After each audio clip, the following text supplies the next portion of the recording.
Ya, kembali lagi di Company Talk tentunya di sore hari ini masih dengan narasumber-narasumber kita yang begitu luar biasa yang tentunya kita suguhkan dan juga kami undang untuk kita semua di acara Company Talk di sesi yang kedua. Masih bersama saya Denis Adis Pratama.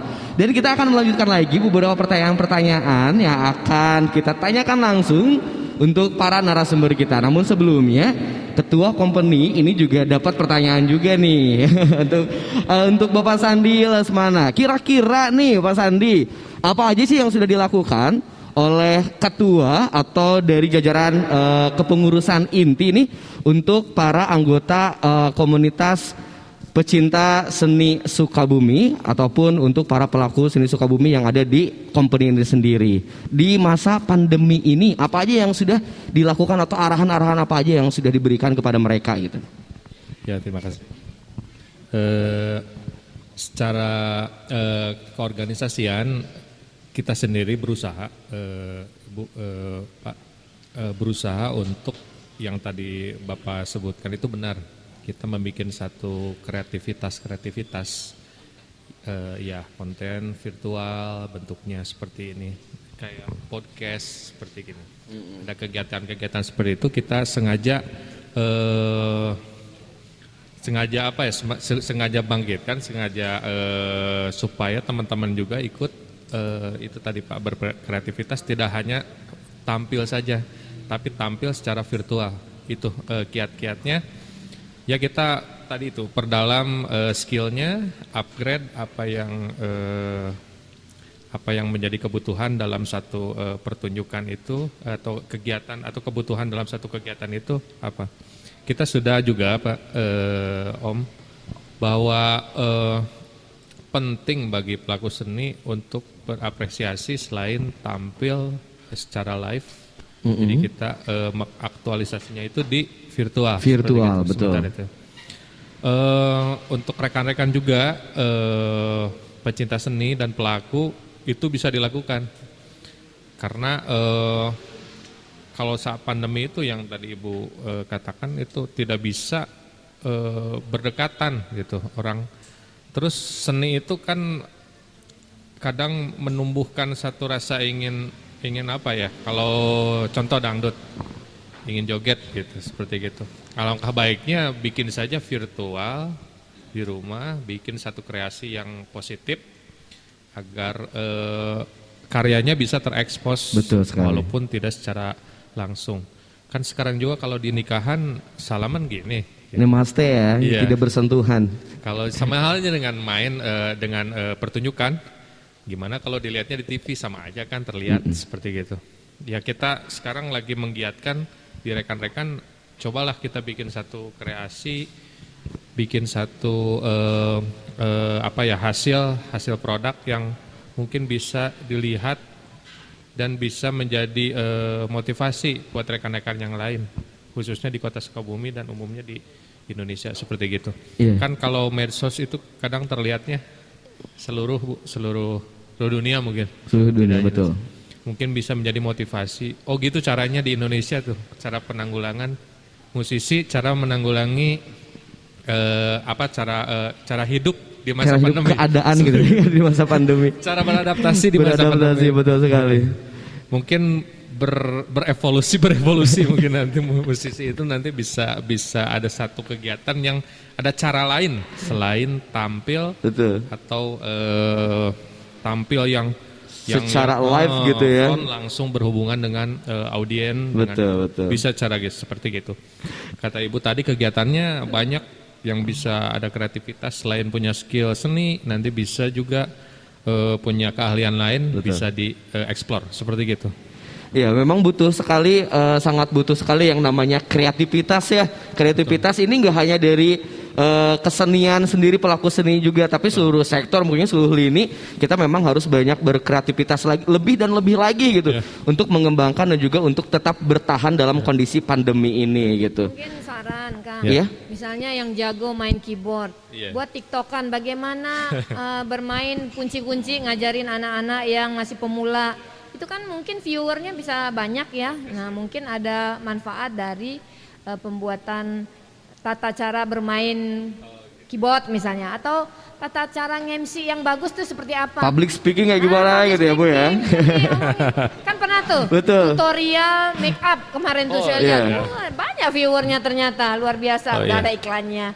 Nah itu kita jangan pernah patah semangat, insya Allah pasti ada jalan. Yang penting kita memanfaatkan situasi dan kemajuan yang ada, misalnya kemajuan IT yang ada saat ini ya, yang sangat mendukung adaptasi kita di masa pandemi Covid ini. Kita memanfaatkan media sosial lah ya untuk hal-hal yang positif. Banyak cara lah, misalnya yang jago nyanyi ya udah dia nyanyi sendiri, misalnya cover lagu gitu kan. Betul. Bisa lah, benar ya.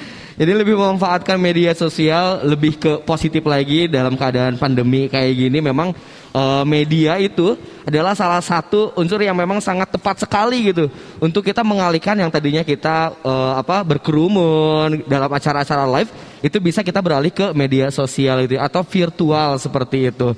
Ya, memang ini perlu banget yang namanya kreativitas yang sangat luar biasa dari seluruh sektor, entah itu dari nggak cuman dari pelaku seni, tapi semua dari pemerintahan dan juga dari aparat hukum sendiri juga gitu. Memang ini sangat butuh sekali kreativitas yang sangat luar biasa. Namun sebelumnya untuk Ibu ada pertanyaan kembali nih yang tadi memang sudah dijelaskan di sesi yang pertama nih. Di sesi yang pertama tadi ada beberapa langkah-langkah yang memang sudah dilakukan oleh aparat hukum itu sendiri terkait dengan kegiatan-kegiatan yang dilakukan yang berkerumun gitu Bu ya. Namun sebelumnya dari sudut pandang Ibu sendiri nih sebagai aparat hukum di kepolisian, apakah ada upaya untuk memperdayakan atau solusi apa saja untuk para komunitas seni seperti komponi selain dari virtual itu sendiri? Namun seperti yang ini Bu, kayak perizinan yang sudah ditempuh dan sebagainya, memang untuk perizinan sendiri yang sebetulnya tuh harus kayak gimana sih Bu gitu? Dan juga solusi yang tadi, apakah nggak ada solusi yang harus nge-cut si pemain musik untuk tidak bermain di situ? Untuk solusi yang lain agar semuanya terkendali. Misalkan tadi yang sudah diutarakan juga, ini yang banyak berkerumun nih karena makanan gitu kan, atau makanannya si cateringnya itu di box dulu atau kayak gimana. Mungkin dari sudut pandang Ibu sendiri untuk solusi lain dari virtual itu sendiri bagaimana Bu? Oke. Perlu saya sampaikan bahwa Kepolisian Republik Indonesia itu bukan hanya penegak hukum. Betul. Jadi Polri mempunyai 3 tugas pokok ya, sesuai dengan Undang-Undang Polri nomor 2 tahun 2002. Yang pertama, memelihara Kamtibmas, keamanan dan ketertiban masyarakat. Yang kedua, melindungi, mengayomi, melayani warga masyarakat. Yang ketiga, baru penegakan hukum ya. Nah, kami di masa pandemi Covid ini, kita kan juga mengacu kepada perundang-undangan yang ada ya, aturan-aturan yang mengaturnya. Kalau sebelumnya kan sudah diberikan ruang ya, diakomodir kegiatan teman-teman di bidang seni budaya. Tadi saya sampaikan di peraturan-aturan yang terbaru ini sesuai dengan Imendagri nomor 14 tahun 2021 ada lebih memperketat lagi aktivitas seni budaya, hanya memperbolehkan 25% dari kapasitas tempat, itu pun harus melihat zonasinya di wilayah. Zonasinya apa? Wilayah Bu ya. Zonasinya merah nggak boleh. Nah, zonasinya hijau mah enggak, silakan. Tapi tolong terapkan protokol kesehatan yang ketat ya. Nah, itu diperkenankan. Makanya kita juga ketika memberikan izin kegiatan juga melihat, kira-kira ini bisa nggak dipercaya nih, komit nggak dia menerapkan prokes nih, ya kan? Nah, langkah yang ditempuh ketika ada suatu kegiatan, masyarakat itu meminta dulu rekomendasi dari ketua Satgas Covid lah ya, ke wali kota kalau di kota, kemudian ke bupati kalau di kabupaten. Nah, setelah itu mereka minta izin kegiatan ke kita. Kita juga mempertimbangkan jika memang kepala daerah selaku ketua Satgasnya tidak memperkenankan, ya kita akan dukung gitu loh. Kita juga tidak akan mengizinkan. Tapi juga ada beberapa kegiatan misalnya direkomendasikan, kami juga akan pelajari dulu kira-kira menurut kami ini rawan nggak memicu keramaian warga masyarakat, kita bisa tidak mengizinkan kegiatan itu. Betul. Nah gitu, jadi polisi juga melihatlah ya, tidak serta-merta juga menghalangi kegiatan masyarakat. Banyak juga kegiatan yang hanya menghadirkan 25 orang, kita tetap perkenankan gitu loh. Jadi tidak semua dipukul rata ya. Kemudian kalau ada event-event misalnya yang orang dibubarkan tiba-tiba, itu kadang-kadang memang berkerumun di lokasi tersebut ya, yang harus kita segera bertindak. Bubarkan dulu, nanti kita ngobrol dengan ini. Kenapa kamu nggak memberitahu ke petugas dan segala macam ya? Jadi memang ada tahap-tahapannya, ada kajiannya, analisanya. Tidak serta-merta semua event dibubarkan, enggak. Kan ada batasannya, ada ketentuannya. Memang di periode sekarang 22 Juni sampai dengan 5 Juli ini diperketat karena tadi lonjakan COVID-nya sangat tinggi. Iya, betul Ketersediaan sekali. tempat tidur di rumah sakit ini sangat terbatas. Sangat terbatas. Kita juga kemarin rapat bagaimana menambah tempat tidur lagi untuk penanganan COVID. Ya, ada yang nambah berapa persen ya? Ada 30 atau ada yang menyiapkan rumah sakit darurat. Ada yang menyiapkan asrama haji, gor-gor ya, untuk mengantisipasi lonjakan pasien COVID yang mungkin kita besok lusa kita nggak bisa prediksi gitu.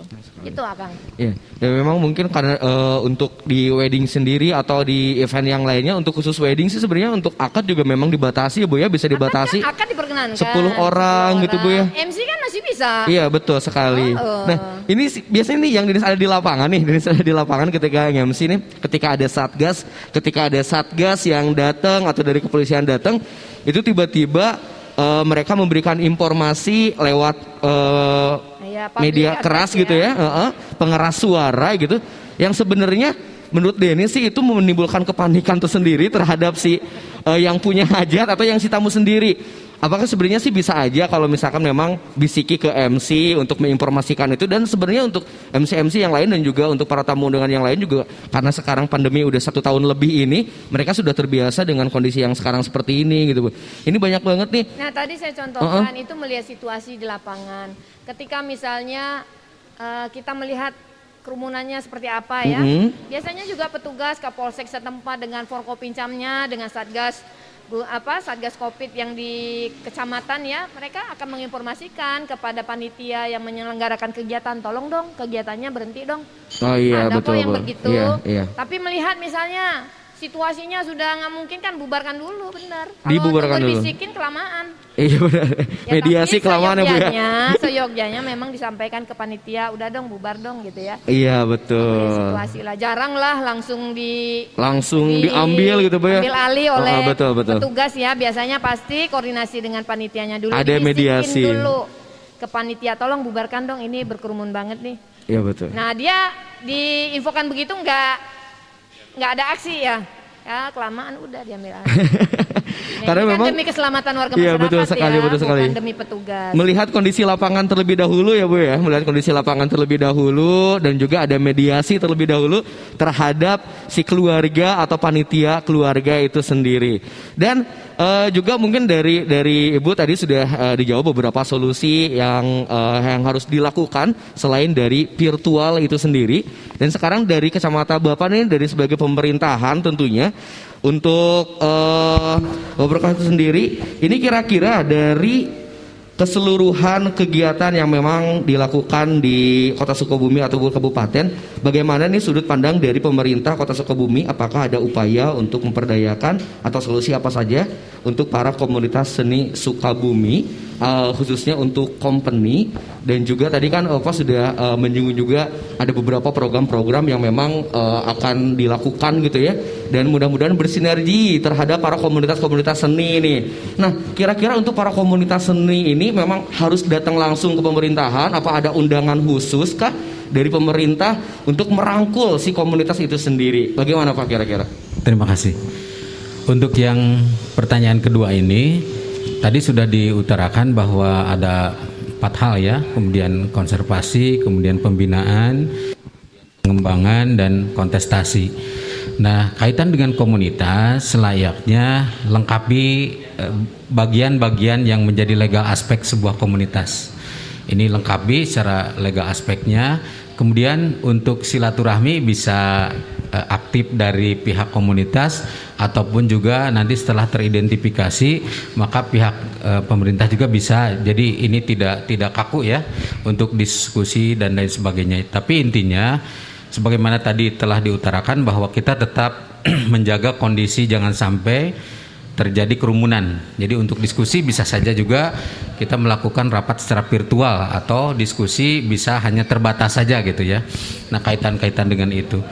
Jadi Kang Sandi juga reng-rengan komunitas company, intinya kami ingin membantu, kami ingin melayani, hanya keterbatasan kami yang ada, kemudian kewenangan kami yang ada yang bisa dioptimalkan, inilah yang kami lakukan. Jadi itu ya, intinya kami sangat paham apa yang terjadi dengan berkesenian ini, para pelaku seni ini, nasib para pelaku seni ini. Tapi intinya kita harus mendalami ya, dalami seni itu sampai menjadi sebuah ada bahan atau ada konten yang bisa kita ketengahkan. Kan tidak mungkin kalau misalnya kita membentuk sebuah komunitas pada akhirnya identik juga atau sama dengan komunitas-komunitas lainnya. Tentunya ada jati diri atau nilai-nilai yang menjadi bagian atau menjadi core ya, yang menjadi core berkesenian itu. Nah, ini mungkin akan banyak berdiskusi panjang ya ke depan kaitannya dengan saya sebagai pembina komunitas di komunitas seni di Kota Sukabumi. Barangkali itu Kang Sandi ya dan reng-rengan. Polri sebagai pelindung pengayom pelayanan masyarakat juga berkontribusi lah ya, walaupun sedikit seujung kuku lah ya. Kita juga mendukung teman-teman di komunitas seni ya, salah satunya ada grup The Jenderal. Kita juga support mereka untuk berkreativitas melalui virtual ya. Mereka datang ke saya, Bu bagaimana dong begini. Udah buat channel di YouTube ini ya, saya bilang buat konten gitu loh, kira-kira apa lagunya, kira-kira apa, terus nanti buat video klip, nanti yang menggambarkan Sukabumi dan sebagainya. Alhamdulillah lah ya, walaupun nggak dirasakan dampaknya manfaatnya bagi semua orang ya, paling tidak salah satu bentuk seperti itulah yang kita dukung. Mungkin ada komunitas yang lain bisa sama perlakuannya. Betul. Gitu. Bisa beradaptasi dengan kegiatan yang sama seperti teman-teman tersebut. Sekarang kan banyak lah ya, coba Atta Halilintar aja followernya luar biasa. Uangnya banyak aja ya. Iya kan, yang di sana kan gitu-gitu. Coba teman-teman, kira-kira yang aneh di Sukabumi itu apa? Supaya masyarakat tahu. Kira-kira apa yang bisa diperkenalkan dari Sukabumi misalnya? Wisata sejarah misalnya ya. Iya betul. Datang ke tempat-tempat yang kira-kira heritage mana yang bisa diperkenalkan. Bisa jadi nanti main musik di situ sambil memperkenalkan sejarahnya, sambil perform di situ gitu ya dengan lagu tertentu. Jadi kan ada beberapa manfaat bagi warga masyarakat yang melihat, oh ketika orang mau ke Sukabumi, orang bisa tahu nih, bisa lihat dia gitu kan dengan performnya. Padahal sebenarnya utamanya melihat performnya dia, tapi dia memulainya dengan memperkenalkan wisata di Sukabumi. Dan sebagainya lah, masih banyak. Iya, terima kasih banyak Ibu. Dan tentunya untuk Bapak Ketua, mungkin ada pertanyaan khusus untuk narasumber kita, silakan Pak. Sebelum kita mengakhiri ya sebentar lagi. Silakan Pak Sandi. Mungkin terima kasih. Sebenarnya pencerahannya sudah sangat banyak, sudah sangat cukup. Kita juga mengerti dengan keadaan ini. Yang paling penting mungkin kita bisa sharing, Bu, bahwa kesulitan kita seperti ini, bisa share, tidak juga harus diselesaikan hari ini. Mungkin banyak kepentingan yang Bapak dan Ibu harus kerjakan, tidak juga hanya pelaku seni, mungkin ada juga pelaku-pelaku yang lain, ada pelaku usaha seperti gitu. Tapi minimalnya kita ada satu pengungkapan, Pak. Ada pengungkapan, terus ada satu, oh ini loh yang harus dilaksanakan, ini loh yang nanti ke depannya loh. Untuk itu sebenarnya pertanyaannya sudah terjawab, Pak. Pertanyaannya Om sudah terjawab, bahwa kita ini harus kreatif sekarang. Banyak yang harus dilakukan oleh para pelaku seni, bahwa di saat pandemi seperti gini banyak hal yang bisa bikin sesuatu kita bisa lebih mungkin dari penampilan biasa, contohnya seperti gitu. Itu saja sih sebenarnya saya sudah terjawab, sudah terangkum dari Bapak dan Ibu juga. Dan terima kasih juga bahwa sudah ada waktu dari Bapak. Media untuk curhat aja. Curhat aja, lebih nggak curhat. Curhat. Ini juga bentuk kasih sayang kami ya Bu, Iya, benar. kepedulian kami Bentuk kasih terhadap sayang. komunitas seni, Iya, bahwa seperti keprihatinan ya kan harus diwujudkan dengan empati Iya, gitu kan. seperti itu. Ibu Bapak sudah hadir di sini juga adalah salah satu bentuk kasih sayang terhadap kita komunitas, Ya. tentunya kepedulian terhadap komunitas itu sendiri. Nah, kita nanti akan lanjut lagi di sesi yang ketiga. Ibu dan juga Bapak boleh menikmati terlebih dahulu hidangan yang sudah disediakan tentunya. Nanti kita akan kembali lagi di sesi yang ketiga masih di Company Talk tentunya bersama saya Denis Adis Pratama.